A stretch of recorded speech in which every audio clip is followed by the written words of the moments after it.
Hello, I'm Eric Horvitz, Chief Scientific Officer at Microsoft. Welcome to the first Digital Content Provenance Summit, hosted by the Coalition for Content Provenance and Authenticity. An informed citizenry is the foundation of democracy. Unfortunately, the act of creating and distributing disinformation to mislead, persuade, and sow division is not new.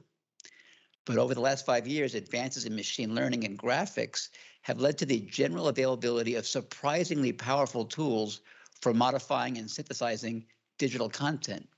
Content that is so realistic, it's extremely difficult to distinguish fact from fiction. The proliferation of tools for generating deepfakes and also to make lighter weight edits and manipulations threaten to cast doubt on the veracity of all digital media. C2PA was founded 1 year ago as a standards body to help build back trust and transparency in digital content, to address not only deepfakes, but also other disinformation tactics, such as the use of photos or snippets of video from long ago as breaking news. Today, the members of C2PA, Adobe, ARM, the BBC, Intel, Microsoft, Truepic, and Twitter celebrate a major milestone with the release of a content provenance specification, the world's first open standard for certifying digital content provenance. Now, some have hoped that we might thwart the flow of synthesized or manipulated digital content by using AI methods to detect artifacts or irregularities. Now, the problem is that AI methods that are used to create and detect deepfakes are the same. So we end up in an AI versus AI scenario where AI cannot reliably win. Thus, we realized the need to develop a different kind of approach, and this led to innovation with content authentication. The specification we're announcing today will foster the creation of interoperable tools for media provenance, enabling content creators to cryptographically certify the source and history of changes made to digital assets like images and videos, and to confirm that content has not been tampered with.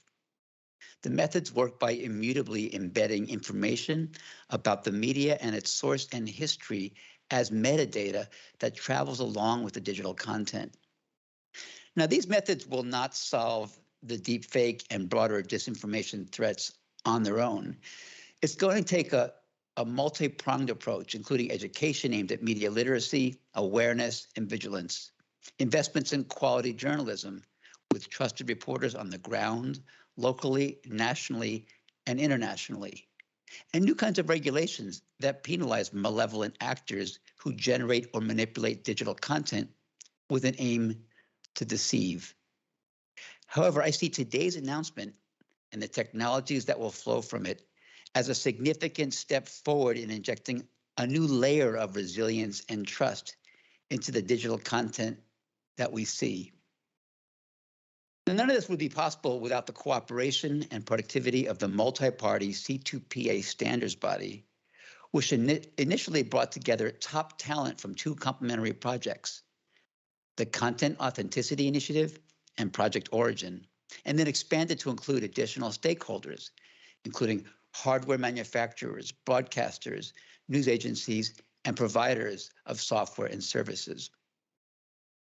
Now, we recognize that restoring trust in digital content is an ambitious goal that will require diverse perspectives and participation.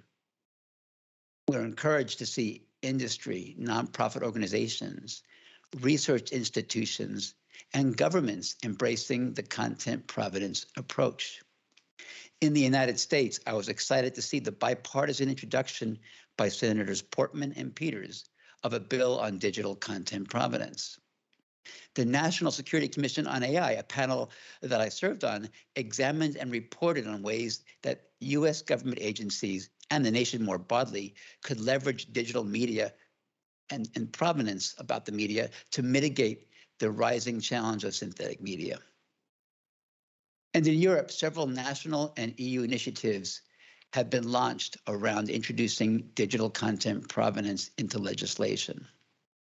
Today, you'll hear from experts in government, academia, media, and technology on this approach, its benefits, and its limitations. We'll also show previews of how the methods work and how their use can be scaled across the internet. I urge everyone in the business of capturing, creating, and transmitting news and information to take a careful look at this development. I also encourage institutions, companies, and organizations to join us, to engage, contribute, and to help us to continue to refine and extend an open standard that will foster transparency and increase trust in what we see and what we hear online. We'll next turn to a discussion on disinformation, deepfakes, and the potential for leveraging content provenance to enhance national and global security with Lindsay Gorman, Senior Policy Advisor for Technology Strategy at the White House Office of Science and Technology Policy. Lindsay will be joined by Dana Rao, Executive Vice President and General Counsel at Adobe. But first, it's my pleasure to share comments via video from Ohio Senator Rob Portman and Michigan Senator Gary Peters, co-sponsors of the Senate's Deepfake Task Force Act. Please roll the video, and then we'll turn it over to Dana and Lindsay. Thank you. Hi, I'm U.S. Senator Rob Portman. I'm really pleased to be with you all today, and I thank Adobe and the Coalition for Content Provenance and Authenticity, C2PA, for this invitation to join you. I can't be with you in person, but know I'm with you in spirit. At a time when Americans' trust in the media and their trust in so many institutions continues to lessen, I'm continuing my work to try to help reverse this trend. I don't need to remind anyone in this crowd about the dangers of malicious online content and how that leads to distrust. One of the particular problems are deep fakes, these hyper-realistic AI-generated content depicting events that actually did not occur. Already deep fakes, which are unfortunately sometimes used against unsuspecting women in the form of pornography, are causing great harm in our communities. This is why we need to make fighting deepfakes a priority now and in the future. As the co-founder and co-chair of what's called the Senate Artificial Intelligence Caucus, and as the top Republican on the Senate Homeland Security Committee, I'm pleased to help lead this good fight against deepfakes and to promote the authenticity of online content. Thanks to your help, in the last administration, President Trump signed our Deepfakes Report Act into law. It was back in 2020. It was one of the first deepfakes bills to ever make it to the president's desk. In the wake of that success, I've been honored to work closely with Dana Rao and teams at Adobe, Truepic, and other C2PA members to introduce new legislation to help develop standards for digital content provenance. As you know, digital content provenance will help improve our ability to identify deepfakes quickly. But widespread adoption of digital content provenance requires putting the best minds in government, industry, and academia together. That's the aim of the Bipartisan Deepfake Task Force. This Task Force Act, which I introduced with my Homeland Security partner Gary Peters, will really help. Thanks to your support for the Deepfake Task Force Act, the Homeland Security and Government Affairs Committee passed this bill unanimously. Success like that proves what I've said before, and we'll say it again, the issue isn't bipartisan. It's nonpartisan. I'm pleased that we can still find common ground to tackle some of these big emerging threats facing our country, and this is one of them. So again, thanks for all your support of our efforts to combat AI-enabled disinformation online. I may only have a year left in the Senate, but I look forward to working with you to pass the Deepfake Task Force Act and to end this year on a high note. Thanks again for the invitation to join you, and more important, Godspeed in your important work. Hello, I'm U.S. Senator Gary Peters, and I'm honored to be part of your conference today as you discuss a critical national security issue, the use of deepfakes to spread disinformation. We used to be able to say, seeing is believing, and if you watched video footage with your own eyes or heard an audio recording with your own ears, then it must be real. But as we all know very well, as technologies like artificial intelligence and machine learning become more advanced and more accessible, their potential to be used to manipulate or to even completely fabricate digital content also increases. Coupled with the tools like social media, forged content could spread like wildfire and be used to undermine public trust or cause public confusion and fear. And that certainly poses a serious national security threat. As chairman of the Homeland Security and Government Affairs Committee, I've worked alongside my colleague, Senator Rob Portman, to help ensure that the federal government is prepared to address the possible threats posed by deepfakes and the unique way that they can spread disinformation. In 2019, our Deepfakes Report Act was signed into law to require the Department of Homeland Security to conduct regular assessments of deepfakes and related disinformation efforts, and how our adversaries may try to use them to undermine our national security. This year, we're working to build on that legislation with our bipartisan Deepfakes Task Force Act, which has already been unanimously approved by my committee. This important bill will give the Department of Homeland Security additional tools to address the threats posed by deepfakes. It creates a task force made up of experts from government, academia, civil society, and industry, who would be charged with creating a coordinated plan to explore how the creation of digital content provenance standard could help prevent the spread of deepfakes and disinformation. The task force would also be responsible for helping to develop tools for content creators to authenticate their content and help DHS and other leaders to better inform consumers about the source of deepfakes. I certainly look forward to continuing to work with Senator Portman and working together to build on the work that you do today and every single day to help ensure that we are prepared to take on this dangerous and evolving threat. So thank you for being pioneers on this critical issue, and I hope you all enjoy today's discussion. Everyone, I'm Dana Rao, Executive Vice President and General Counsel at Adobe. Thank you for joining us today. I'm going to be really excited to have this conversation with Lindsay Gorman, as you heard Dr. Horvitz mention. First, I have some remarks, because that's what we do here. We all have some things we want to say. But as Dr. Horvitz said, this is a really important day. The release of the C2PA open standard is an important milestone in the journey towards restoring trust in online content. Because today's release really means that everybody, software companies, social media platforms, can start building trust into their tools right now. And this is critical because we all as a society need to be able to trust what we see, what we hear, what we read. And then the C2PA's release of today's technical standard 1.0 is a critical step on that journey. Just 1 year ago, Adobe and other industry leaders came together to form this coalition. And I want to recognize all the members of the C2PA, especially the steering committee, which includes, of course, Adobe, but ARM, BBC, Intel, Microsoft, Truepic, and Twitter, for all the hard work that has come to making this vision of an open digital content provenance standard a reality. And it's just really exciting because being able to leverage our joint technical expertise among these companies and the learnings has allowed us to create something that's really going to work in our products and our tools. And that's the benefit of a standard that is created by and for industry. We know what the problems are. We know how to solve them.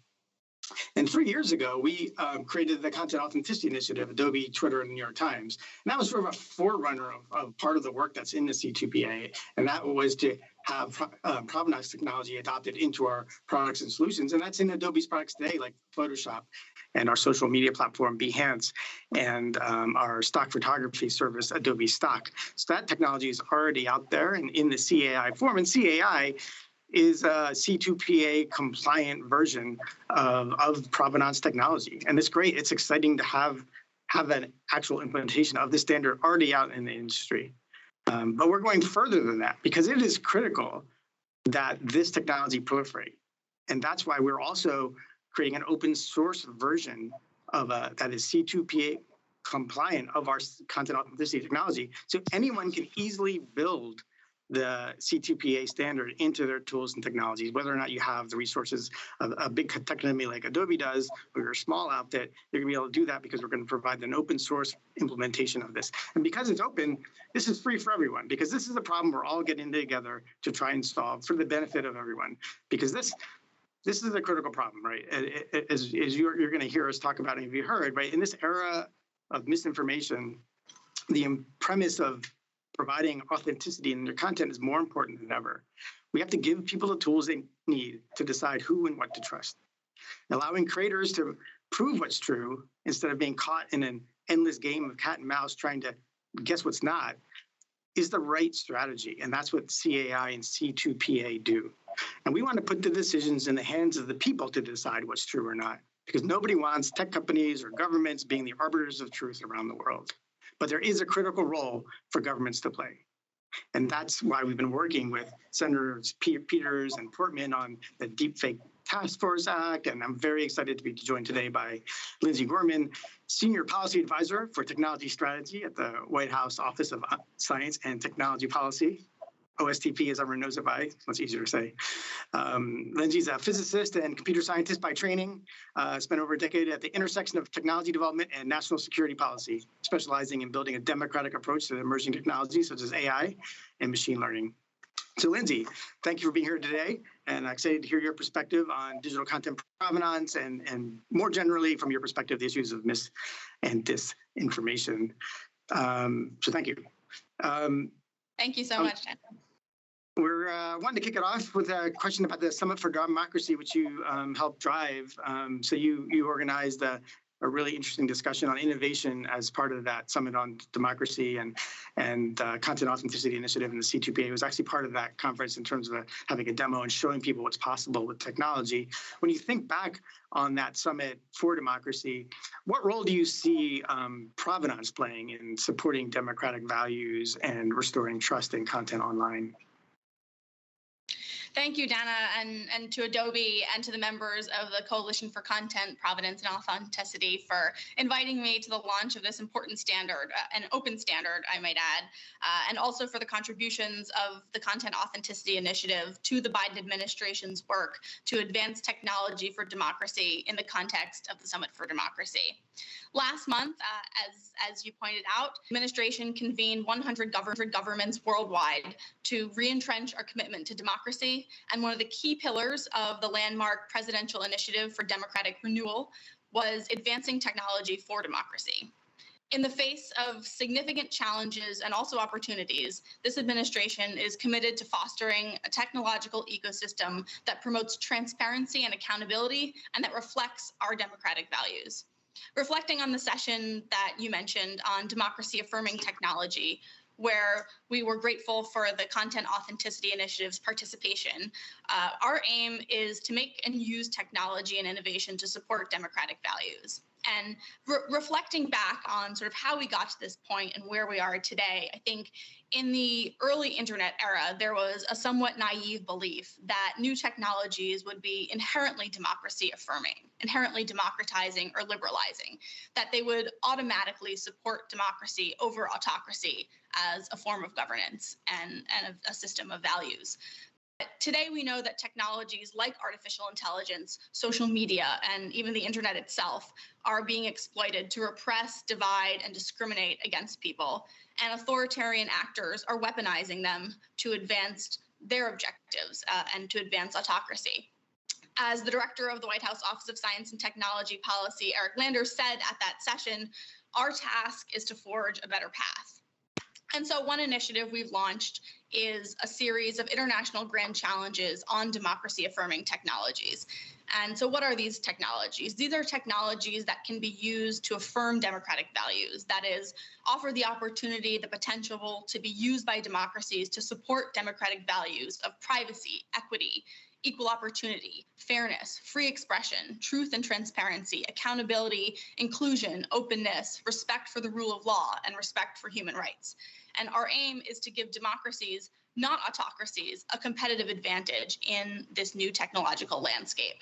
So we're looking at technologies like privacy-preserving artificial intelligence and the ability to train machine learning systems without compromising individual privacy. We're thinking about internet access in new ways in peer-to-peer networks and anti-censorship technologies. And we're asking whether we can use technology like digital content provenance to help bring transparency and accountability to online content so that users can tell deep fakes and cheap fakes from what's real and authentic. To that end, I'm honored to be celebrating the launch of this open standard, which has the potential to democratize the building of trust by capitalizing on a core democratic value, and that's transparency. Something you, Dana, said both today in your opening remarks and also in that Summit for Democracy session in the video from the Content Authenticity Initiative that really has rung true is that neither governments nor tech companies should be the arbiters of truth. That power rests with users in deciding who to trust. And this open standard gives stakeholders from across the content creation, editing, and display ecosystem the ability to demonstrate that trust to users and to provide a credible way of making truthful, trustworthy, credible information look qualitatively different from mis and disinformation. As President Biden said in his speech at the Summit for Democracy, democracy doesn't happen by accident. And to that, I would add that technology that works for democracy doesn't happen by accident either. We have to build it that way and shape it that way to ensure our values are represented in our technologies and that the playing field of technological competition is conducive to those values. Thank you. That is really inspiring to hear the investment that the Biden administration is making in this critical issue. Very exciting to hear about the grants and the way you're trying to drive innovation that is sort of pro-democracy, preserving and founded on the values of transparency and trust, which is absolutely the same values that we're trying to promote here with C2PA. So it's really exciting. When you think about the threat of misinformation to democracy, how serious do you think it is, and how do you frame that as a problem? Absolutely. I think, it's definitely one that is top of mind, I think, across government, civil society, industry. And in keeping with this commitment to democracy, the Biden administration certainly recognizes that our very democracy depends on the free flow of ideas and on informed public discourse, and that the digital revolution has the potential to foster these elements of democracy. But absent that sustained care and commitment to shared standards, as this group well knows, emerging technologies can be used to spread disinformation, to sow mistrust, and to undermine and repress fundamental rights and freedoms. And so in today's information age, critical decision-making across all sectors really depends on access to accurate and trustworthy information. Information that is knowingly or unknowingly manipulated or disseminated for political, ideological, or commercial gain is a grave threat to democracy, to security, and also to our economic prosperity. And the integrity and authenticity of information is really central to a shared understanding of the world around us, which in turn is central for democratic function. As we speak, to sort of give some color to these issues from around the world, as we speak, volunteers in Hong Kong are seeking to digitize and document the reporting of the many independent media outlets that have been silenced by the People's Republic of China and Hong Kong authorities targeting of free press. On the other side of the world, European civil society groups are working to identify and expose Russian disinformation and document Russian aggression. And the reason this is really a national security challenge, in addition to a societal one, is that without technologies that help to protect and authenticate information, authoritarians can rewrite history and avoid being held to account. New technological advances have enabled manipulated information to reach vast audiences around the world at an unprecedented speed, which undermines public trust in the integrity of information and can have potentially devastating consequences. So I think as a government, we need to expand how we communicate with the public, including in communicating the risk of manipulated content so that individuals can make informed decisions. And to that end, we're finding new ways to encourage increased research and collaboration across civil society, the private sector, and governments. And one initiative in this space that we also announced last month is that the White House announced an interagency information integrity research and development working group to develop and release a first-of-its-kind strategic plan concerning government-wide R&D to better understand the full information ecosystem and design strategies for preserving information integrity and mitigating the effects of information manipulation, including mis and disinformation, and foster this multidisciplinary and also collaborative research environment. The national security challenge is one facing the whole of society, and that requires cooperation among governments, industry, civil society, which is why efforts in the technology sphere to bring those stakeholders together around this shared challenge are so vital. That's great. Again, it's just great to see the focus and energy put on this issue. When we think about it, when we've talked about the issue in the past, we've always said, we have two problems. You have the problem of people get deceived by the lies, and then you have the problem that once they realize they're being lied to, they don't believe the truth anymore either. And if you don't have either of those things, then it's really hard for a democracy to operate. We operate on facts, and we have to agree on some shared set of facts, and we can fight about the policy all day long. But if you can't agree a forest fire happened, you'll never get to whether or not it was climate change or a man-made fire. Like, you can't even get to that question if you don't even agree that the thing happened in the first place. So it's really critical. And as society gets more digital, right? Everything becomes digital. All the information becomes digital. It's really hard to parse out what's true and not, and especially with things like images and audio and video, or even send this out to the metaverse where everything is a 3D artifact that's been created. Hard to understand what you can believe and what you can't believe. So it's really getting an anchor into that right now is so important. When you think about the U.S.'s efforts, and you've talked about the grant program for trying to address some of the global issues, but really this is a global problem, right? We could try and solve it in the United States and feel good that we did something, but it doesn't mean anything if we're just being flooded with misinformation from everywhere else. And so how do we think about ensuring countries and corporations around the world are aligned in kind of a unified way of addressing this problem?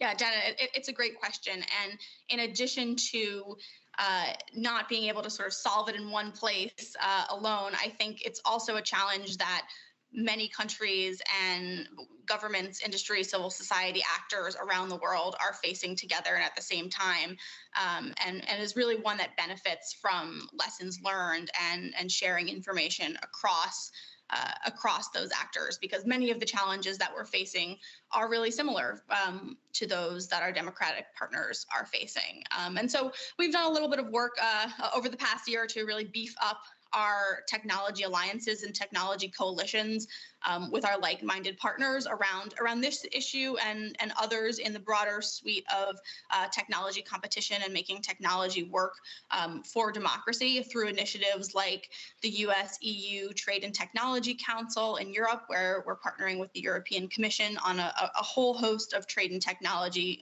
issues, including one of relevance to this group on the misuse of technology to threaten security and human rights. And so we're working closely with our European partners to guard against that misuse. In the Indo-Pacific, we've breathed new life into the Quad partnership with Australia, Japan, and India, and we've agreed to shared principles for the design, development, and use of technology. And then also through the Trade and Technology Council, we've committed to developing a shared understanding of what trustworthy AI is with our European partners.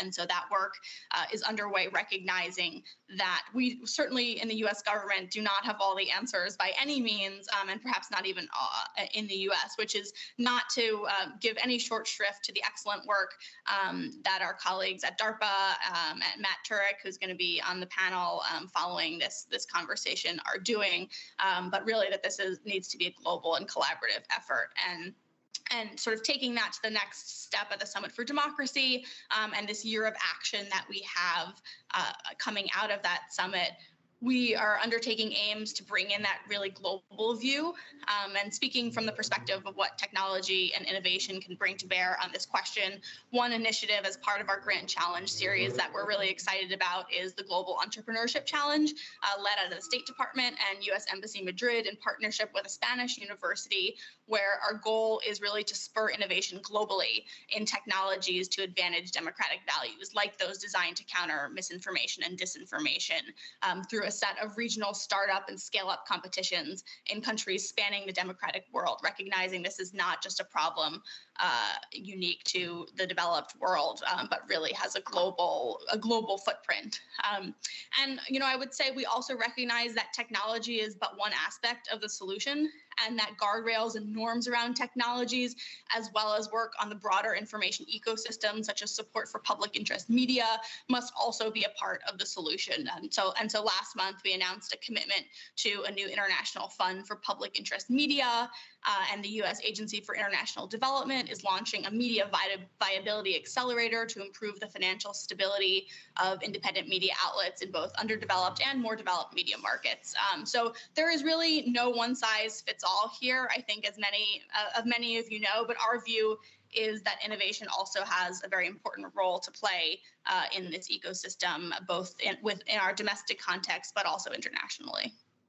Education is critical, so I'm glad to see the focus on the public interest campaign as well, because people need to know that what's out there may not be what is true, and they also, when we finally have tools out there that can help solve the problem, they need to know about those too, right? And so all of this public interest is sort of that digital literacy that is so critical for society. It's great to have the government's work there. When you think about maybe putting your computer science hat back on, when you think about an open technical standard, what comes to mind when you think about the advantages of having an open technical standard as a way to lead forward on a cause like this versus maybe a top-down version that maybe with your White House hat back on, a government approach which is more top-down? Like, how do you see this playing in? How do they work together? Yeah, it's a great question, and I think and thank you for highlighting sort of the open nature of this standard. It's a really important one to keep in mind, that this digital content provenance standard is open, meaning that anyone can view it and anyone can implement it, a process which is inherently democratizing, paving the way for both competition and for bleeding edge technology to be adopted by anyone. So I think that's a really crucial piece of this, and it is a mode we've seen success in with, another area of what I call democracy affirming technologies, which are anti-censorship tools and peer-to-peer connectivity solutions. And so one of the challenges we're launching in partnership with the Open Technology Fund to counter censorship in denied environments, which is kind of perhaps the flip side of misinformation and disinformation, is kind of access to information at all. And the Open Technology Fund develops tools that are open source by their nature, which is especially important when we think about building trust, so that transparency is baked in by design. And I think goes with this theme of, you don't necessarily have to trust, the governments or the big tech companies. You can kind of look under the hood yourself. And I think that's really the value of an open standard, especially when you're trying to build transparency and build trust, as this effort is. And so I think, through this effort, we're really calling on entrepreneurs, visionaries, researchers, innovators from across society and around the world to help build a more democratic future by driving technological innovation to support democratic values. It's great. I mean, it's great to hear this. I think maybe my last question for you is on elections. I think a lot of people look at this as one of the primary problems caused by misinformation is election integrity. And so when you think about going forward in elections to come, how do you see this? How do you see the potential misinformation as a problem? And then how do you think about digital provenance technology as being part of that solution for election integrity? Yeah, I think one thing in the disinformation space that obviously gets a ton of attention is around elections and the selection of political leaders, which is absolutely crucial and is one of probably if not the core feature of democratic societies and democratic governance. And so misinformation and disinformation that threaten our electoral systems are certainly grievous threats to democratic values and to our democracy. I think, as is the more perhaps more under the surface threat of misinformation and disinformation, even outside of electoral context. Sort of this pervasive undermining of the ability to distinguish fact from fiction is really critical, I think, at all times. And so I don't know, I'm really excited to hear about this progress with the C2PA has made in the release of this open standard. And I'm eager to see how it develops and how that sort of democratization of access, both helps with adoption and also can spur creativity into novel ways of building trust in our digital ecosystems, in elections, but also in the broader information ecosystem and some of the national security challenges that we face with our authoritarian actors. And maybe just to conclude, I would say that if technological progress teaches us anything, it's that nothing for good or for ill is set in stone. And every generation of technology is a new opportunity to re-envision and reimagine the role of technology in civic life and in this struggle between democratic and autocratic forms of governance. So thank you again for the opportunity to share some of our vision and to congratulate the C2PA on this important work towards a technological future that can advance our deepest held values. Thank you, Lindsay. We really appreciate you taking the time to come out, and we frankly even more appreciate the focus you've been able to put at the White House and the Biden administration on this issue for all of our goods. One thing I would say to the audience in closing is this is a problem for everybody. It's not a technology problem. It's not a government problem. It's not a media problem. It's every citizen has an obligation and the ability to influence our ability to communicate in a trustworthy and transparent manner. And so you have a role to play. Everyone has a role to play, and we welcome you in to the tent to help solve the problem. So thank you very much. Good afternoon, everyone. Good morning, good evening, depending on where you're dialing in from. Thank you for joining us on this panel today on why media provenance matters. As we've already heard from some very interesting remarks, and we know from personal experience that we exist in an increasingly corroded information ecosystem in which falsified and manipulated digital content has become ubiquitous. And of course, as we enter the age of deepfakes and synthetic media, which is my expertise, this trend will increase exponentially. Already, it's estimated that 90% of video content online by 2030 could either be synthetically manipulated or generated by artificial intelligence. So detecting everything that's fake or manipulated is an impossible task, simply because it's not scalable. So how do we ensure that we can trust what we see and hear online, rather than only thinking about detecting fakes or deepfakes? A more holistic approach to visual trust in our digital information ecosystem must also include being able to establish the provenance of a piece of content, i.e., where did it come from? Who owns it? Is it authentic? How has it been manipulated? How has it been edited? In short, this approach is known as digital content provenance. It's what this entire event is about today, and it's something that the Coalition for Content Provenance and Authenticity, the C2PA, and its members have developed an open standard for in less than 1 year. Now, this open standard unlocks the potential for adoption by any platform, any website, or any organization across the internet. So this is a potentially game-changing advancement that will help to reestablish trust in what we see and hear online. So to discuss the significance of this technology and the open standard, I am really delighted to welcome an incredibly esteemed panel today. And I'm afraid I won't have time to list all their achievements because we would be here all day if I did that. So please do engage with their work outside of this event. But for now, suffice to say that they are all pioneers in thinking about how to build a safer information ecosystem for posterity. Their work spans academia, business, policy, national security, and humanitarianism. We have Dr. Hani Farid. He is a professor at UC Berkeley and an expert in digital forensics, misinformation, and human perception. Sam Gregory is the program director at Witness, a phenomenal international nonprofit that helps citizens use video and technology to protect human rights.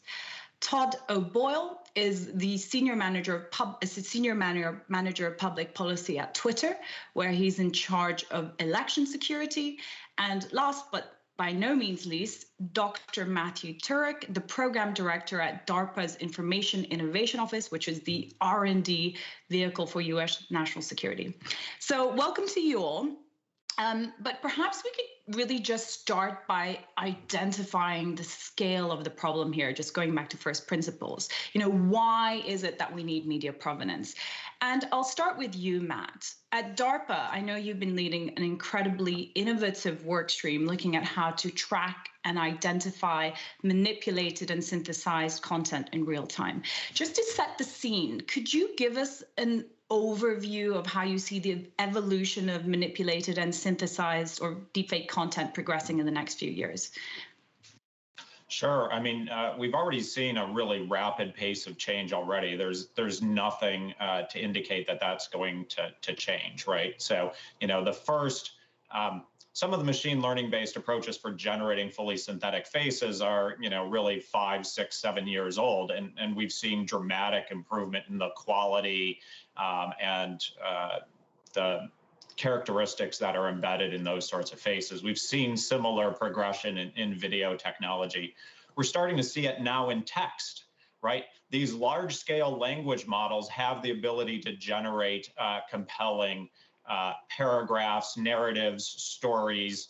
And similarly, we're seeing things in audio technology as well. So, this pace of change, which has been dramatic, is just going to continue. It's driven by the academic research community. It's driven by commercial industry. There are positive uses for these sorts of technology. So it's not just that these are being developed for nefarious purposes. Longer term, these technologies may become so widely available that, we're essentially going to interact with their outputs on a daily basis. Imagine just highly customized, targeted emails, spam, social engineering, spear phishing attacks that people can do at a scale and a level of quality that is just not possible right now. So following on from what we've already heard from Lindsay, how much of a risk is this from your perspective, from a national security perspective? Yeah, I would actually broaden it beyond national security. I mean, obviously, there's significant concerns around elections and democratic decision-making, and liberal democracies have a particularly large attack surface here versus authoritarian governments that control the flow of information.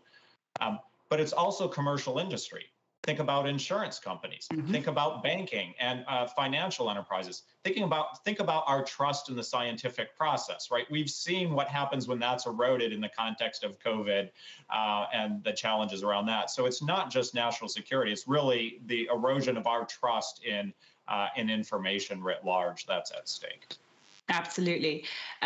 Given that this encompasses the entire information ecosystem. Sam, you pioneer the use of video technology to protect human rights at witness.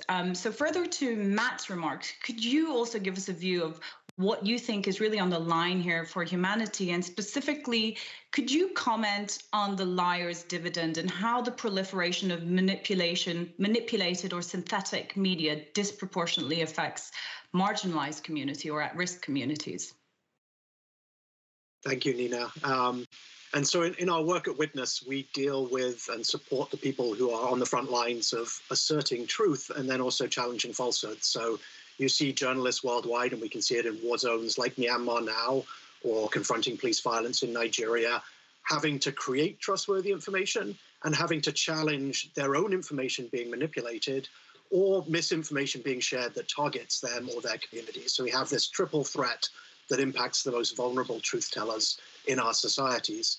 And it's the moment primarily is the types of videos and photos that Witness we call shallow fakes, just simply miscontextualized videos and photos, the types of things that content, authenticity, and provenance architecture can help you discern. And we've been starting to see the impact of both the fear of deepfakes and the reality of deepfakes to impact vulnerable populations. You see deepfakes targeting women, particularly women activists and journalists and public figures. And you also see people using what you call the liar's dividend, which is where someone claims that a video is false or claims that it's true and says, prove it's one way or the other. And basically, given the tools we have available in most of civil society, that's impossible. We were involved in a case recently in Myanmar where there was a national level politician who there was a video released by the government there. People thought it was a deepfake, but they had no way of telling. And you saw this undermining confidence in, can we tell what's true and false? How do we do that when the stakes are really high? So coming up with solutions that are applicable globally and available globally, and that's a really important thing that is central to the C2PA as well, is critical, and it's felt most extremely when you're on the front lines of defending truth in journalism and human rights globally. So I don't think that there's any doubt that there's a problem. And given that detection of manipulated media, whether or not it's synthetically created, is not going to be a universal panacea, especially given the pace of change and the scale of change, I think we really need media provenance, but how does it actually work? So I'd like to come to you, Hani. Perhaps you could elucidate a little bit more on the technical aspect of media provenance. I mean, just because somebody asserts that a piece of media is from somewhere doesn't mean that it's the case. So what is secure media capture, and why is this fundamentally different from having to trust someone's word about where something came from? Good. First of all, it's good to be here with you, Nina, and to share a stage with my esteemed colleagues here. So there's sort of two aspects to the C2PA that we should understand. So one is when you're dealing with an organization like Witness or the BBC that are trusted, we know who they are, they have editorial standards, then the default C2PA standard that says Sam is going to sign something and tell you that this has not been manipulated is a very nice way of dealing with provenance. But when I create an image or a video or an audio recording, I don't have editorial standards. Nobody knows who I am. And so how can I prove that this has not been manipulated as opposed to simply trust and know where it came from? And that's where secure recording comes from, or secure content recording comes from. And the idea is actually quite elegant and simple, which is that at the point of recording, typically on a mobile device these days, when you hit that record button, you grab the date and time, you grab the GPS location, you grab all the pixels, you create a hash or a digital compact signature, you cryptographically sign that, and essentially that is a stamp of authenticity being put either by the hardware or by the software at the point of recording. And nobody is in a better place to authenticate content than exactly at this point of recording. And that's why it's a very nice solution to what you and everybody has been saying is this enormous problem of trust online. And so then when I take a photo of, say, human rights violations or police brutality or a riot or a natural disaster or whatever it is, and I post it online with secure recordings, then there's no question. Now we can start having a discussion about what happened, not did it happen. And what's exciting about that technology is that it is something that could be deployed at the scale of 3 billion, 4 billion, 5 billion devices worldwide, which cannot be said about forensically analyzing yourself at the back end when things are being uploaded. So if you can securely capture something at a source, at the origin of that piece of content, how about when that media is edited? And then secondly, does the C2PA open standard allow for both scenarios, securely capturing and already edited media? So let me answer the second part first. Yes, the standard allows for both. And we wanted to come in with a very broad agenda. We didn't want to pigeonhole people into a very specific technology, which is why both are there. We also, and you've heard this in the beginning, the C2PA doesn't want to tell people what's true and what's not true. We want to enable people to reason about the material that they read online. And so the standard allows for both. And then we should also recognize that not all forms of editing of content are inherently deceptive or nefarious. I, for example, may take a photo and increase the contrast or white balance or crop or transcode it. And I should be allowed to do that without people questioning the fundamental nature of what is depicted in the content. And so the standard allows for tracking whatever has been done to the content. Yeah. And so if it's a crop, a brightness contrast, okay, fine. I now understand what that is, and I know that that is a relatively benign manipulation. On the other hand, if I went in with Adobe's very powerful content-aware replacing of content, or I manipulated somebody's face, well, then we have a different question. And the standard doesn't say, do this, don't do this. It simply says, if you do it, we must keep track of it. So again, people downstream can reason about the content in a trusted way. So The C2PA spec illustrates that technically it's already possible to securely verify media at both inception and throughout its lifetime, like you just described the kind of chain of edits being attached to that piece of content. So if the technical challenge can be overcome, the next challenge is surely adoption. And, I'm coming to you next, Todd, as it strikes me that social media platforms, i.e. arguably the most important vehicle of human communication today, have a huge role to play. So first of all, thank you for being the only social media company on this panel today. And given that social media is so much about the decontextualization of information, can you give me a view of how Twitter is approaching media provenance? Yes, and first off, thank you, Nina, and for the question, thank you to the Coalition for including Twitter on the panel today. We're proud members of the C2PA. I'd say the best way to understand our approach to our public approach to product development, particularly as threats and challenges arise in this election year, is to take a step back and look at how we prepared for 2020. You may recall right around Memorial Day 2019, there was a video, deepfake, of Speaker Pelosi that went viral on multiple platforms. At that time, provenance technology was not sufficiently developed. So this was a massive challenge for platforms such as ours. We originally thought that deepfakes, or as we call them at Twitter, synthetic and manipulated media, would be one of the primary challenges that we faced in 2020. And based on that hypothesis, we reached out to for public input and asked our users and experts in civil society and academia how we should handle these types of media. Should we simply remove them? Should we leave them up? Should we do something in between? Keeping in mind, as I said, or as we've all said, our role isn't to be the ultimate arbiters of truth. Overwhelmingly, respondents wanted more context, preferring that we leave content up but provide useful context to help them understand what they're viewing. At the same time, I will note more than 90% of people who shared feedback with us did say that in some circumstances, they do want us to remove content if there is a particular kind of harm associated with it in certain circumstances.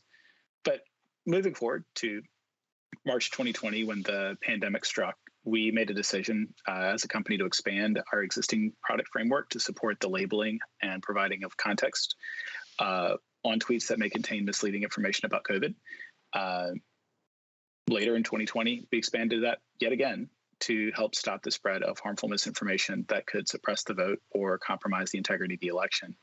So I would say that as a part of our existing enforcement approach, tweets that are labeled under this policy framework have their visibility reduced across the service. That's part of our responsible management of our platform, which means that we will not amplify those tweets on a number of surfaces across Twitter.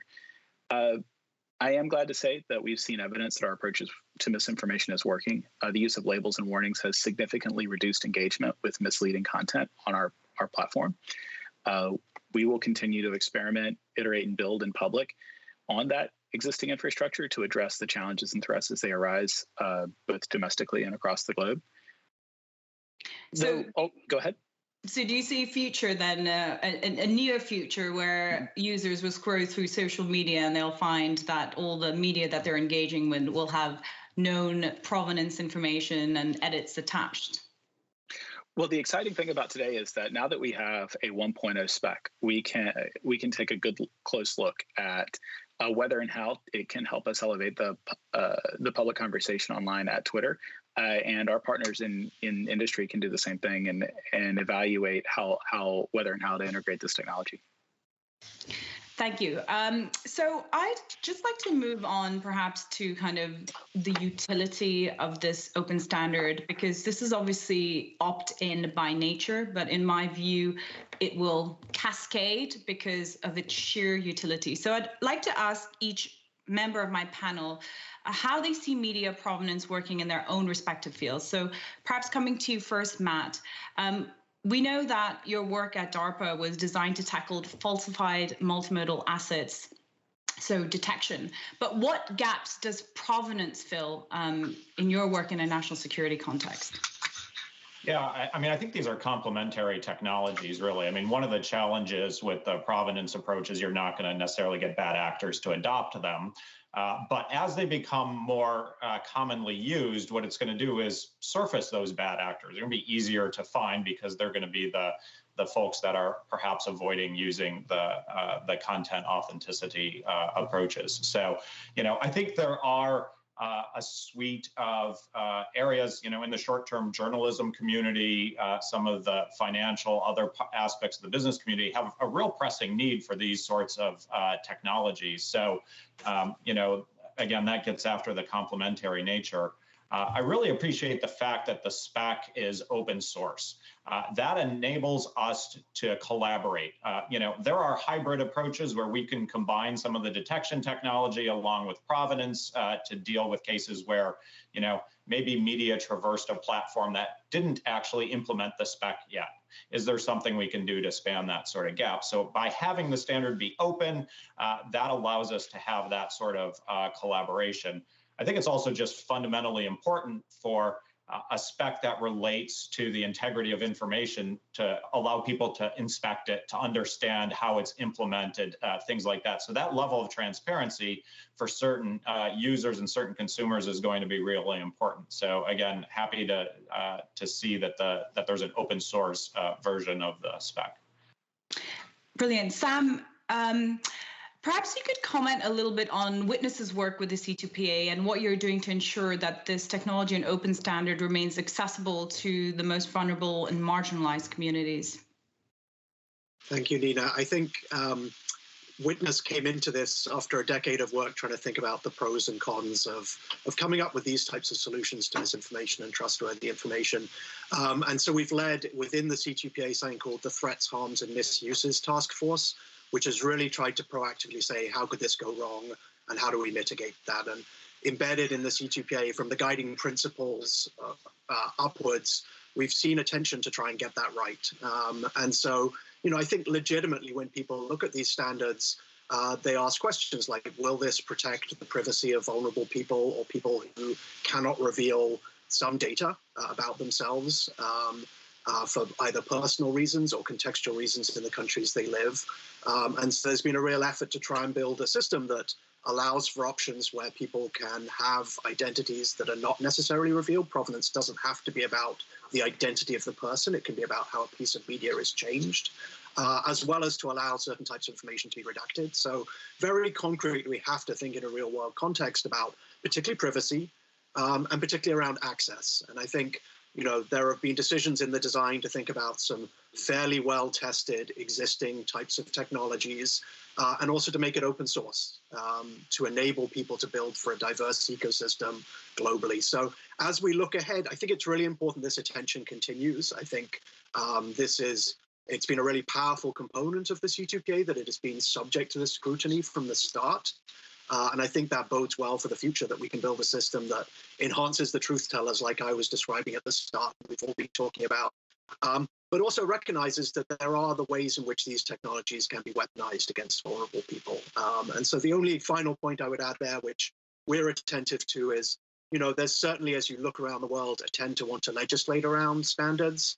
And in many countries, that's happening in an abusive way towards free expression and privacy. So there's going to be a thin line to walk in terms of these types of specifications and standards to get it right as a way to have better trust in content, to make it a useful tool for consumers in this environment you described of increasingly manipulated media, both synthetically and with much more conventional techniques, while avoiding the risks that this could be used, for example, to target people's privacy, to target journalists and others who use it. So it's really important we walk that line, and so far the C2PA has been very attentive to that, so it's a good start. Brilliant. Todd, you commented on the use of decontextualized and manipulated media in the 2020 election, and we know we have another contentious midterm election coming up this year. I know you already started going into some detail about how Twitter is preparing for misinformation and other forms of decontextualized media in 2022. So perhaps you could just elaborate a little bit further on that, and perhaps you would also be able to comment on whether Twitter has had a chance to engage, raise provenance with any policymakers and legislators, and if you found that they have been engaging. Well, first of all, I'd like to say we think this is going to require a whole of society approach. So we are glad as a coalition to be working with leaders like Senator Portman and Senator Peters in their capacity at the Senate Homeland Security and Governmental Affairs Committee, as well as I look forward to taking up Lindsay's offer on discussing with the administration how private sector can work with the executive branch on addressing the reliability of information that consumers encounter online. So again, their whole of society approach, we're going to continue to work with stakeholders in civil society and in the academy on not just addressing the challenge of misinformation, but also elevating reliable information, including in places like the including on places like our elections hub at Twitter, so that the public can see reliable, verified information regarding when and how to vote. And we're going to continue to work with people like local elections administrators to make sure they're getting the most out of our platform. So again, we see roles for the public sector, we see roles for civil society, and roles for policymakers in all three, in both the legislative and executive branches. And we are going to continue to do everything we can, both to address harmful information and make credible, reliable information more widely available. And, you know, this is critical here in the United States in 2022 as we have a major midterm election, but it's always election year at Twitter, and we are hard at work to address these challenges, be they here domestically in the United States, be they in Brazil with their elections coming up, or wherever that might be. Thank you. We don't have time for much more, but I would like to put a final question to Hani. We've discussed, Hani, media provenance, mostly in the context of national security, human rights, and democracy. But this is something that Matt mentioned right at the top. It strikes me that this is vital for the future of the digital economy and for consumer protection too. Could you comment on that, please, Hani? I don't think it's hyperbolic to say that this issue has the potential to disrupt democracies, societies, economies, individual lives across the board. So here's just one example. I created a deepfake of Mark Zuckerberg saying Facebook profits are down 20%. They're not. I let that go viral. How quickly can I move the market to the tune of billions of dollars before anybody sorts it out?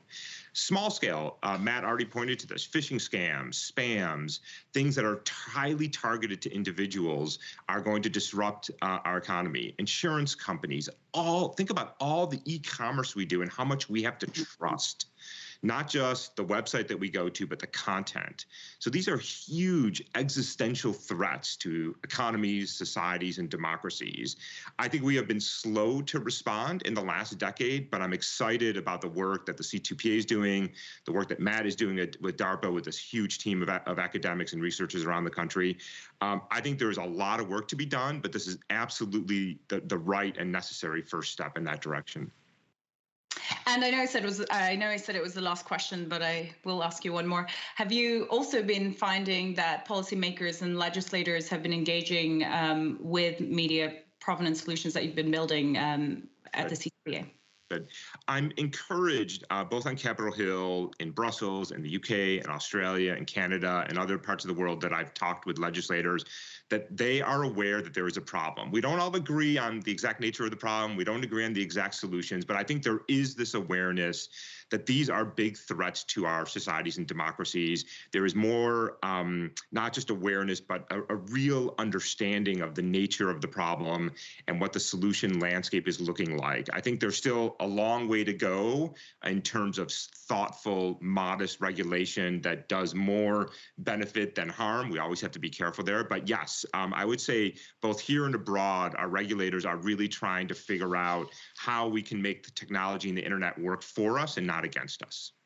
Well, that's a brilliant way to end the panel. I wish we had more time, but just to summarize, I think we all agree that this is an immense issue. We live in a world where the digital information ecosystem encompasses almost all human communication, whether it's commercial, political, or personal. And if we cannot ensure trust in any of these interactions, then surely we are staring into an abyss.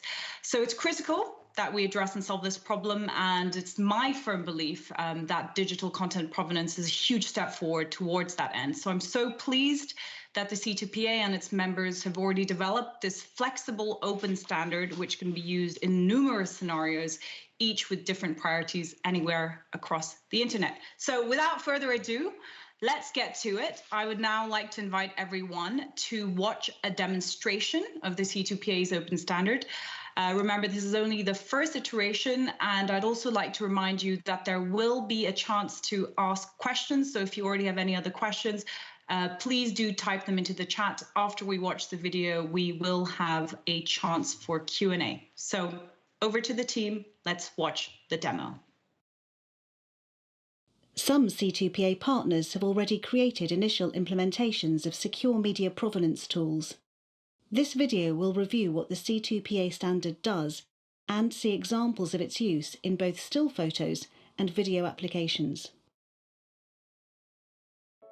The C2PA specification works by binding provenance information to a piece of media throughout its entire journey. From the initial moment of creation through to every edit made, its actions and history can be captured and recorded, bound together, signed and sealed, travelling with it wherever it goes, creating a tamper-evident record that can be inspected and validated by a consumer or downstream technical process. The C2PA standard will work with many forms of media, such as photos, video and audio. Let's take a look at how it works, using photos as an example. Someone takes a photo using a camera with C2PA running on it. Its provenance information, such as location, photographer, date, is captured and recorded. The photo is uploaded for processing and digitally signed by the publisher, asserting their claim to the photo. This is recorded too. The photo, its information and identity assertions are cryptographically sealed together into a tamper-evident manifest, bound to the piece of content for its life. A consumer sees the photo in their social media feed and can now click on the content credentials icon to inspect the image. They can see all of the provenance information recorded on the manifest. They use this to validate their trust in the image. An edit needs to be made to the photo. A designer opens up the photo and makes their changes. They create a new manifest, declaring their changes in an additional set of assertions. This new manifest is recorded and digitally signed. It's added to the previous manifest, bound to the photo and sealed. A consumer sees this new photo in their social media feed, but is not sure they can trust that the image is genuine. They see the content credentials icon and click to inspect. They can see all of the provenance information from the manifest at a glance, or examine every historic manifest detail. They use this to establish their trust in the image. Let's take a closer look at a piece of content and its journey to understand how the C2PA provenance solution will work. A photographer in New York takes a photo of the Brooklyn Bridge. His camera is set up with Truepic software, which is running a C2PA implementation. So as soon as he takes the photo, it securely records all of the photo's provenance information into a manifest and binds it together with the photo using a tamper-evident cryptographic signature. The photo lands on the desk of an editor for the New York Times. They want to use it for an article they're writing, so inspect the manifest. Happy with the authenticity of the photo, they open it in Photoshop to prepare it for publish. The changes they make are automatically captured by Photoshop and recorded into a new manifest, which is added to the photo's provenance chain. It is now ready for publishing. Someone downloads the published photo from the New York Times and decides to edit it further before posting on social media. The provenance information is always present, locked to the photo, ready to be inspected on any platform anywhere. Every bit of its journey recorded from every edit, all the way back to the original photographer. Viewers can inspect the content's full provenance history to see the additional information about each edit. If edits are made in a system without the C2PA specification, then the consumer is notified by a missing or incomplete message in the content credentials. C2PA also uses a failsafe for recovery in case of the malicious or accidental stripping of provenance information. It can always be recovered and matched again to the photo. By comparing the changes made along the way, viewers get a more complete picture of how the content came to be. The C2PA specification has been designed to support a range of media formats, including video. The Ravna content management platform runs in the Microsoft Azure cloud and uses Azure Media Services to publish videos with content provenance information based on the C2PA standard. Ravna hides the complexity of the content provenance technology behind a simple user interface that adds no additional manual steps to the daily video processing and publishing pipeline. Identity management is done using the Microsoft Azure Key Vault. A one-time setup simplifies the secure storage of the key certificates that will be used to sign video files. Common information that will be attached to all published media, such as organisation details, can be loaded once and consistently applied. To publish a C2PA video, it is uploaded to Microsoft Azure Media Services, along with any specific assertions the publisher wants to securely include. This may be dates, location, or other information which describes the video. As always, this information is optional. As with the previous photo example, the editor's desired information is added to a manifest that's included in the final video. This is a background process that proceeds without adding incremental efforts to existing workflows. Mecklenburg County, North Carolina, wants to ensure that their citizens can trust the integrity of their published media. They publish their Board of County Commissioners meetings online using C2PA-based Ravna and Azure Media Services to simply deliver secure video coverage. As the Ravna C2PA player loads a video, it inspects it for provenance information. When playback detects a valid provenance manifest, it adds a status indicator to the screen to indicate valid security check. When we hover on the player, a small icon in the upper right corner indicates the presence of a manifest. Clicking on the icon shows a summary of the claim included in the manifest. In this case, it confirms the video was published by Mecklenburg County. Expanding the window displays the additional assertions the publisher chose to include and add context to the user's experience. What happens if a video has been tampered with or has a corrupted or missing manifest? The icon will turn yellow and the info panel will inform the viewer that the authenticity cannot be verified because of incomplete or invalid provenance data. C2PA provides alerts for non-compliant media, but does not impede consumption. Trust decisions always remain the choice of an informed consumer. Once configured, the C2PA process augments media security without requiring additional manual effort by media creators or consumers. The examples shown are early implementations of the C2PA specification. This ecosystem of compatible media management tools will grow as the open C2PA specification gains wide adoption. The C2PA process gives media creators and publishers the ability to simply add an optional security layer to their work. Downstream processors and the consuming public can feel confident knowing that the content is unaltered and from whom it says it's from. This added security and transparency reinforces trust in a digital media environment where synthetic and manipulated media are a growing threat. The C2PA is a diverse group of media and technology companies working together to preserve trust in digital media. We welcome your participation. Right, a lot of food for thought there. Now, we are very lucky to have a second brilliant panel to take questions on the open standard. They all help lead their respective companies' engagement with the C2PA. And I'll introduce them all very briefly. Again, I will not be able to do them justice because we have to jump straight into Q&A. We don't have that much time. So we have Andrew Jenks, who's the Principal Program Manager of Azure Media Security at Microsoft. He is also the C2PA's Steering Committee Chairman. We have Nick Brown, who is the VP of Product at Truepic. We have Judy Parnell, who is the Head of Standards and Industry at the BBC. And finally, we have Andy Parsons, who is the Director of the Content Authenticity Initiative at Adobe. So I will be coming to you first, Andrew.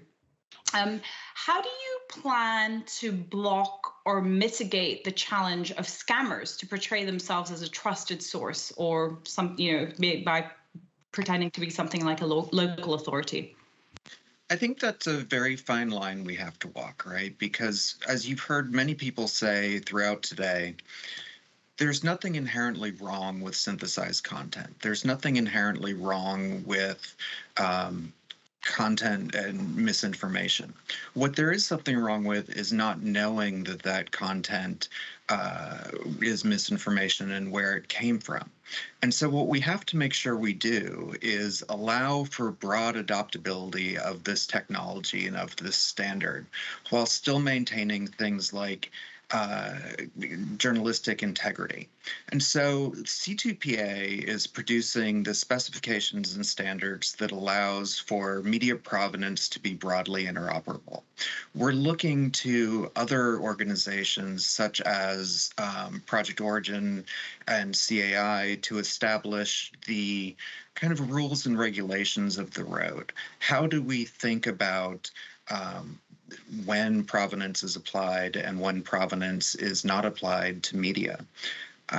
And so you'll be able to sign media as a local authority. What's important is that you be able to trace that back and say this person or this entity signed it as local media. We're also investigating reputational management capabilities within the specification so that other users and other entities can have the ability to provide feedback on pieces of content and say, this thing isn't really what this thing says it is. Thank you. Nick, coming to you next as the VP of Product at Truepic, with obviously you have developed Secure Capture at Truepic. With Secure Capture, what's to stop someone putting an original hashtag with metadata on a picture that they don't own? Thanks, Nina. Yeah, that's a really great question. I think when you heard Hani talk about Secure Capture earlier, and you heard that there was kind of two different ways that the C2PA could be implemented, there's a really important difference that we've allowed for with the flexibility of C2PA, in that in a lot of the different claims that are signed, you're doing it as an individual, and you are individually standing behind that. With Secure Capture, we've purposely made it so that there can be a level of objectivity there. It's actually a piece of software or hardware that is cryptographically signing those claims into that file. And so us at Truepic, we've kind of developed this concept of Secure Capture. We've worked really, really hard to make sure that we're not just taking any piece of information or photo that's injected into the system, but instead we are going to great lengths to independently verify all the different details that we're then cryptographically signing into that file. And so because of that and that level of objectivity, it means that that point of capture with that capture, edit, publish tripod that exists, it really sets the stage for the point of origin of provenance that then can grow beyond that point. And because it is done by a piece of software or hardware, it really can't be faked because we're doing it in a really, really specific private way. Thank you. Judy, coming to you next, perhaps you could comment on this. Just because the data attached to a piece of media is preserved doesn't mean that it can't be faked. So how do you know that a piece of media is an accurate depiction of something, even if it's authentic? For example, a picture of a body covered in blood could be a staged image with a C2PA standard, but not really a dead body. How do you think about that from the news perspective? Well, it's one of the things we've been talking about, Nina, that actually what we're trying to prove is where it came from, not the actual content itself. We're not evidencing the truth of the content, we're evidencing the truth of the path that has got there to it. So yes, it could be faked. It's a very valid reason sometimes why content is faked, but the things to do is actually to provide people with those clues to help them to work it out themselves, to answer the questions. As Todd from Truepic, from Twitter was saying, people actually want to know, where does my content come from? Where did it originate? They want to actually ask those questions and to examine them. We've had lots of examples, for instance, of pieces of video being shown from a riot. And people have said, well, this happened 2 days ago in this city. Well, and actually, when you dig down and when our fact checkers go and have a look at it, actually you can find that same piece of content 10 years ago from a completely different part of the world and a completely different conflict, and it changes the whole news story. How empowering is that if every citizen can see that information and actually test it for themselves? Not everyone will, but actually that's something that's really empowering. You can start to evidence that and also get the trust based on who we are and knowing who that's come from. Building up on that reputation. And I suppose that's all the more relevant. And I know some of the speakers today have already raised that, in a future where masses of content is going to be synthesized and not all of it will be malign, much of it is going to be benign, just simply identifying whether something is authentic or faked is really not the point. But coming to you, Andy, next. What do you say to those who say, isn't this just a form of surveillance? How is privacy maintained through the capture of GPS location, for instance? Yeah, thanks, Nina. Looking at all these great questions coming from the audience. I wish we had an hour for Q&A, but I'll do my best on this one. I could speak for half an hour just on this. Yeah, privacy is one of the foremost guiding principles of the C2PA, Content Authenticity Initiative, and Project Origin, which came together to comprise it. And these are published publicly. You can read through all the principles. I'd say one of the most important one among them, of course, is privacy. I'd start by saying this is all intended to be opt-in. And in fact, the guidance documents, the UX task force, which I've co-chaired for the past year, looks very carefully at ensuring that users of the technology on the producer or the creator side understand what they're doing, when this should be used, and when it shouldn't be used. So the combination of having the whole system be opt-in, this is not required on a device or a camera or Photoshop or any other tool of manipulation for good or malign purposes. Second is to make sure people are educated and understand what these tools are for, when they should be used and when they shouldn't be used. And third, I'd point out that in the specification, in the normative provisions of the specification, it's made very clear that the minimal claim in the C2PA is nothing more than a timestamp and some cryptographic digital signature information. And to Judy's earlier point, even that minimal claim saying this was created at this particular time addresses an entire class of misinformation where things are simply taken out of their temporal context. And there are others as well. For example, if you trust the BBC and its sourcing methods, simply knowing that something was signed and delivered by the BBC eliminates yet another class of potential misinformation and spread of misinformation. And neither of those compromise privacy. Everything else is accretive to those. If it is important to show identity or show GPS locations, those things can be opted into. And finally, one last point, because we think quite a bit about that. I hope that's evident in my answer. There's a notion of redaction that's baked into the core of the spec. So if information that should not be shared is accidentally shared, it can be redacted downstream by an editor or a photographer or videographer. And that sort of provision for redaction does not compromise the cryptographic certainty of what has gone before, but does allow for the removal of information in situations where it must not be shared.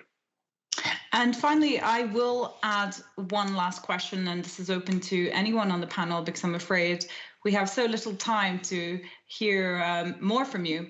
But my final question is whether or not tech companies should have an obligation to at least offer content provenance on their platforms. What does my panel think of that? I'll jump in first and maybe take the most obvious answer away from others. But I think obligation is a strong word. I would say that if there is to be an obligation or legislation or other types of mandates, The C2PA members, I think I speak on behalf of all of us here, want to make sure that a standard exists, that there's one such standard, and that it's common across all geographies, companies, human rights organizations, et cetera. So if there is to be an obligation, there is a standard common way to fulfill it. And I'd like to just add with the analogy of the HTTPS padlock.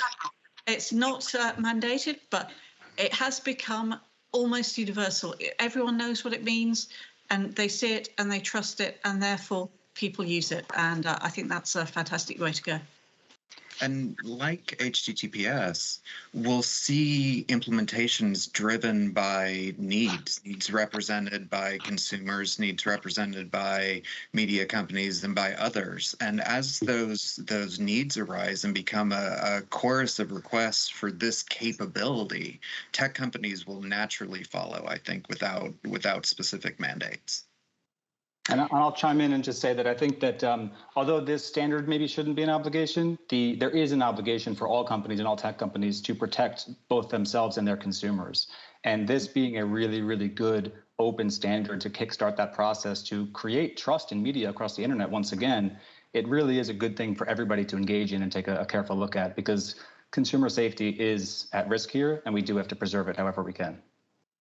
Thank you, Nick. That is a brilliant place to end the Q&A. I know we weren't able to answer all questions, but hopefully we'll be able to have another event soon. But I would now like to hand over and introduce Jamie Angus. He's the Senior Controller of News Output and Commissioning at the BBC. He's also the chair of the Trusted News Initiative, which brings together both tech platforms and trusted news publishers to work together to fight disinformation. Over to you, Jamie, for closing remarks, and thank you very much to the panel for the Q&A. Well, thank you so much, Nina, and thank you to all our guests this evening. I hope you can hear me this evening. It's a pleasant early evening coda for me for what's been a very busy news day. I'm speaking to you from the heart of our multimedia newsroom here in London, a newsroom dealing with stories around anti-vaccination, public health, the integrity of democracies, a political crisis, two nations on the verge of war, and that's literally just today's running order. So from that description, you can see exactly how important to us the integrity of our news product is. And I just wanted to say a little bit why it matters so much to newsrooms. Our product and its value to audiences is built on trust. And if we lose that trust, it is almost impossible to recover. And so the way that the technical solutions you are working on reinforce the trust of news brands like the BBC and others working together in this coalition is incredibly important. It also plays, of course, to the safety of journalists who are operating in very difficult and dangerous environments. Journalists from a number of major international news organizations and, of course, freelance colleagues operated in places like Syria, currently in Ukraine, parts of sub-Saharan Africa, and other parts of the world where journalists are significantly at risk, particularly if their work is maliciously misrepresented. So that's why this matters. We live in a world dominated by video, and my radio colleagues, and I speak as someone who's worked on the radio for at least half of my career, will forgive me for saying this, but our world is dominated by video content. And as people have already said this evening, people trust their eyes. Our audiences trust their eyes, and sadly, sometimes they shouldn't. This is a tough message for news organizations. And it's really, really important that we have the kind of technical solutions that we've explored here this evening to back up our underlying message of trust. I'm particularly impressed to see the depth of collaboration between journalists working on the C2PA and our technical peers. You know, sometimes the relationship between journalists and their tech colleagues is it's like the boiler in your house. You only notice it when it goes wrong. But I really feel that over the last 10 years in particular, as news has pivoted into the digital age, we have to necessarily and creatively work so much more closely together engineers and product specialists and journalists. And this is a really, really good example of that. You know, in the analog 1-0 broadcasting world, our technology was simple. It was a pipe that delivered content directly to audiences. And if they were on the end of the pipe, they kind of knew what they were getting. But everything is so different now in the digital age. Increasingly, I feel that for news organizations, our digital product is our content. The two are immutable and interchangeable, particularly in the way that they support trust from audiences. Someone earlier on the call talked about technology needing to embody the values of a news organization or a content publisher. And that's a really interesting and challenging concept, isn't it?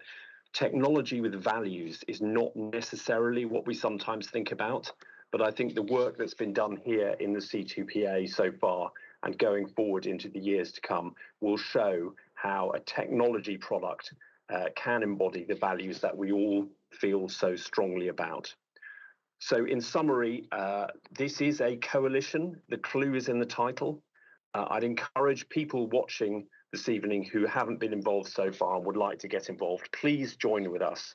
The C2PA rests on a willing coalition of people coming together who share the same values across technology platforms and content publishers.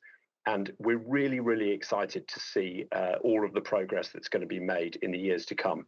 You know, I feel when we first discussed this idea 2 or 3 years ago here in New Broadcasting House in the council chamber, this was just the germ of an idea, and now our creation is starting to take its first steps in the real world. I was incredibly impressed to see the video that we saw and to hear the discussion from all the contributors this evening. So from London, all best wishes to everyone who's joined this evening, and good luck for the work of the coalition in the year to come. Thanks very much. Good evening.